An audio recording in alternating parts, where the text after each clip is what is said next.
Fala investidor, fala investidora, como é que vocês estão? Espero que estejam todos muito bem. Quem fala é o André, criador do canal e investidor qualificado. E nesse vídeo nós vamos falar um pouco da CSN Mineração.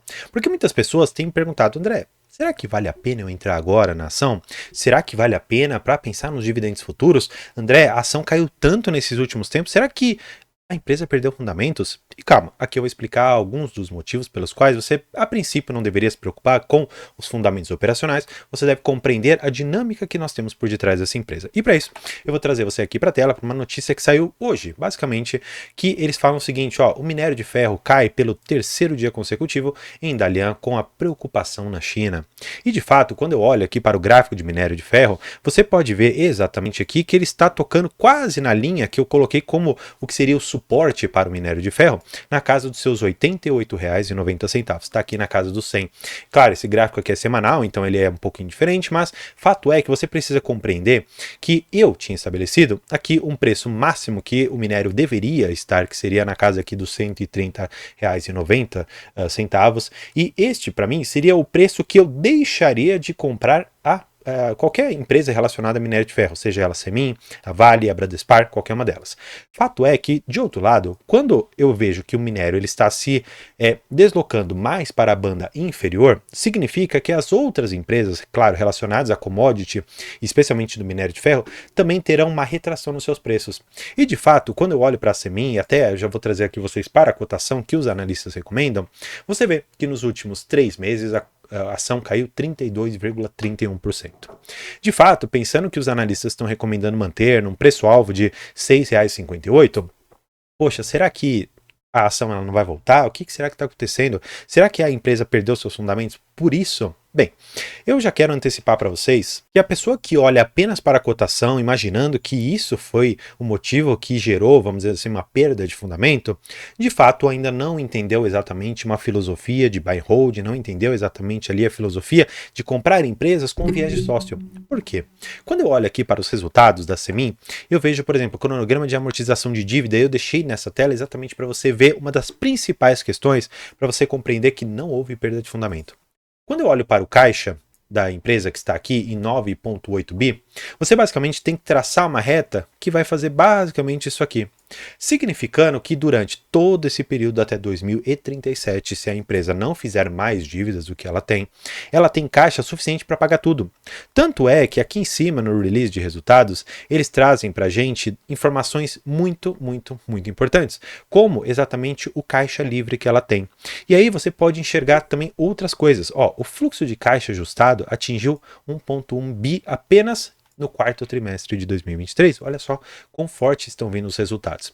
Descendo aqui, você pode ver alguns outros dados que são também muito importantes. Olha só, quando você vê para 2023, em relação à venda do minério de ferro, gente, ela saltou ali dos seus 33 milhões de toneladas para 42 milhões, um aumento de 28%. Gente, empresa que está perdendo fundamento, ela não aumenta a produção, ela não dá mais tanto lucro como ela dá, ela não distribui tanto dividendo quanto ela distribuiu, e a cotação ela é apenas uma representação do que o mercado está projetando para o fluxo futuro.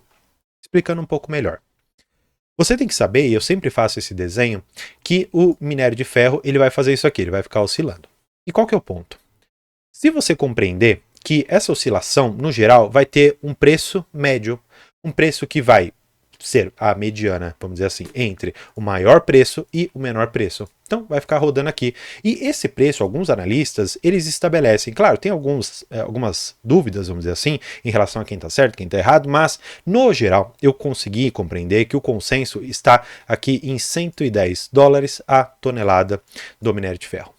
Enxergando, por exemplo, que vai estar 130 e outro dia que vai estar, por exemplo, ali a 90, significa que 110 seria mais ou menos a métrica aqui que a gente poderia analisar como um preço médio que teríamos aqui do minério. Enxergando também que o minério de ferro, para ele ser extraído, ele tem um custo. Para ele ser deslocado da mina até, por exemplo, um porto para ele ser exportado, tem outro custo. E para ele sair daquele porto e chegar até Dalian, por exemplo, tem um outro custo. Qual que é o custo global? Se você vê algumas empresas, eles trazem esse dado e a CSN não foi diferente. Ela trouxe que esse dado, esse valor aqui, ficaria em aproximadamente $40 ali por cada tonelada. Então significa que dos 40 dólares por tonelada que ela gasta para produzir, transportar e levar até a China, Todo esse outro valor aqui, onde eu estou mostrando aqui para vocês, tudo isso aqui é lucro. Tudo isso aqui significa que para a empresa, ela vai estar lucrando todo esse valor aqui. Vou até colocar assim, ó. Significa que isso aqui é lucro para a empresa.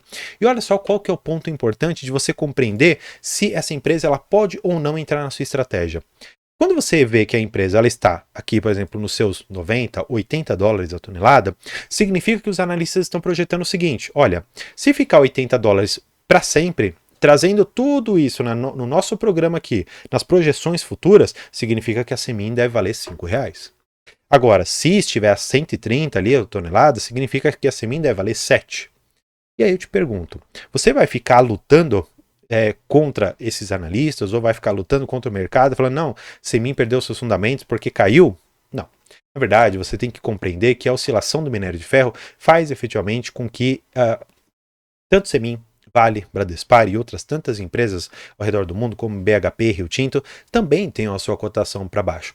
A Vale, em especial, tem uma pimentinha que tem uma ingerência governamental que está tentando mexer algumas coisas lá dentro. Mas essa notícia aqui ela é primordial para você compreender que o minério de ferro cai pelo terceiro dia e, como eu te mostrei, a commodity faz com que o preço da ação, considerando os fluxos futuros, acabem batendo ali na cotação da própria Semin, da própria Vale, da própria Bradespar.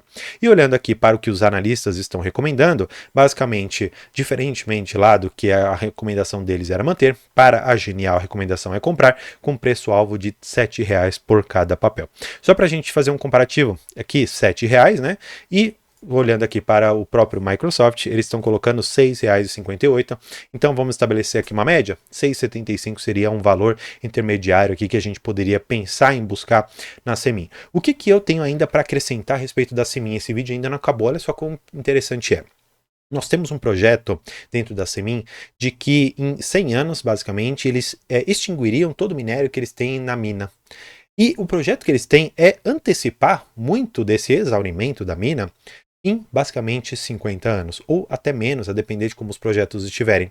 Então olha só, se o minério de ferro se mantiver em preços razoáveis ao longo do tempo, você aumentar a sua produção, aumentar seu volume, melhorar a sua estrutura logística, aumentar a questão, por exemplo, do afretamento marítimo, e a Semin, diferentemente da Vale, ela não faz um contrato para fixar o preço. Mas se ela conseguir preços mais interessantes, quem sabe seria uma tática interessante. Ainda assim, o que eu quero mostrar para você é que a Semin ela tem muito para crescer, mas ela tem um risco específico. O risco de que basicamente ela tem uma única mina, que é a Casa Mina de Pedra. Eu sei que ela tem ali um agregado a ela, que seria uma Casa de Pedra 2, mas o que eu quero te mostrar é que, diferentemente de uma Vale, que tem minas espalhadas por vários locais, a Semin já não tem. Então, se acontecer alguma coisa nessa mina, que eu espero realmente que não aconteça, nós teremos uma grande crise na Semin. Agora, se acontecer alguma coisa na Vale, em relação a alguma mina, claro, tem a questão ambiental, social e tantas outras, mas isso não vai prejudicar toda a operação, ainda que possa ali influenciar nos seus números. No entanto, o que eu quero te mostrar é, a Semin tem um risco, a Semin, ela quer dar dividendos para os acionistas, afinal de contas já foi dito de inúmeras vezes que ela quer enriquecer aquelas pessoas que acompanharam a CSN e agora a Semin, e exatamente esse é um dos fortes que nós temos na CSN Mineração. Bons pagamentos de dividendos. E para quem comprou lá nos seus R$3,50, R$4, imagina só o yield on cost dessa pessoa. Deixa aqui embaixo se você investe em Semin, qual que é o seu preço e se você anda recebendo dividendos dessa empresa. Por hoje é isso. Muito obrigado e tchau.